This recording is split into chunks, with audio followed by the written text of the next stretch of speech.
میرے نبی پاک صلی اللہ تعالی علیہ وآلہ وسلم نے ارشاد فرمایا، جب کسی سے کوئی بات پوچھی گئی اور وہ بات جانتا تھا، اسے علم تھا، وہ گواہی اس کے پاس موجود تھی، وہ شہادت اس کے پاس تھی، اس سے پوچھا گیا لیکن اس بندے نے چھپائی۔ یہ سنن ابو داؤد میں حدیث ہے۔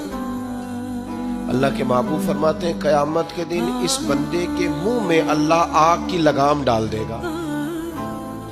لو اب تیرے منہ میں لگام ڈال دیا اور وہ بھی آگ کی، اب نہ بولنا، کیونکہ جب حق بولنے کا ٹائم تھا تب تو نہیں بولا، جب تیری ضرورت تھی، جب تیرے کہنے سے مظلوم بچ سکتے تھے، جب تیرے بات کرنے سے ظالم پکڑے جا سکتے تھے، جب تیرے دو جملے کہنے سے کسی شخص کی زندگی بھر کی جمع پونجی بچ سکتی تھی، تو بولا نہیں۔ وہ آج بھی میدان محشر میں آیا ہے تو میرے محبوب کہتے ہیں، حضور فرماتے ہیں رب اس کے منہ میں آگ کی لگام ڈالے۔